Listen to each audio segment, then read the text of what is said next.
আসসালামু আলাইকুম এভরিওয়ান। আশা করছি আপনারা সকলে ভালো আছেন। তো আপনাদের মাঝে একটা প্রশ্ন রাখি, আপনারা এই উত্তরটা দিবেন যে এখন রমজান মাস চলছে। আচ্ছা, রমজান মাস চলছে, তো আমরা যে রমজান মাস চলছে আমরা সকলে জানি যে ইবলিস শয়তানকে আল্লাহ তাআলা বেঁধে রেখেছে জিঞ্জির দিয়ে।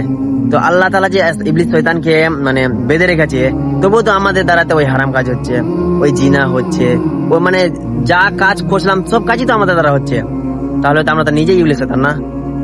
তো ইবলিস শয়তান আমরা নিজে না, আল্লাহ তাআলা ইবলিস শয়তানকে বেঁধে রাখেনি? আপনাদের দ্বারাই প্রশ্ন রাখি, কেন ভাই এখন রমজান মাস চলছে, কেউ তাড়াতাড়ি করছে যে রমজান মাসটা কখন যাবে, যে আমার বিড়ি খাওয়া অসুবিধা হচ্ছে, আমার খাইনি খাওয়ার অসুবিধা হচ্ছে, যে এমনও কেউ লোক আছে না যে এ সেড়ে যদি খেয়ে নেয় না আর 20 মিনিট টাইম হচ্ছে মনে হয়, একটা বিড়ি খেয়ে নি, খাইনিটা ফুর্তি করে মুখে ভরে দিই, না হলে টাইমটা শেষ হয়ে যাবে, এরকম আশা রাখছে ভাই।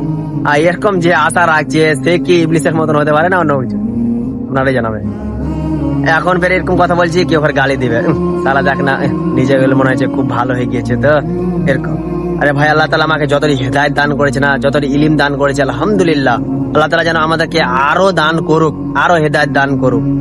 কিন্তু ভাই একটু মানে রমজান মাসটা পেলেন, সেটা মাসটাকেও হারিয়ে দিলেন আমরা। আর হয়তো 2টা দিন আছে, আজকে 28 রোজা, আর হয়তো 2টা বা 1টা দিন আছে। যদি চাঁদ হয়ে মানে কালকে যদি উঠে গেল, তা মানে পরশু দিন 29টাই হবে, আর না হলে 30টা হবে। একটা ফেরা আমরা একটা মাস হারিয়ে দিলাম। এমন মাস হারাইলাম না, হাজার হাজার মাসের চেয়ে উত্তম একটা মাস, সেই মাসটাকে আমরা হারিয়ে দিলাম।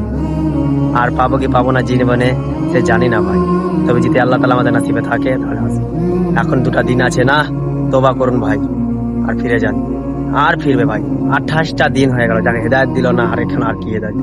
সে আল্লাহ তাআলা যাকে হেদায়েত দিবে সে দিন বলে না ভাই।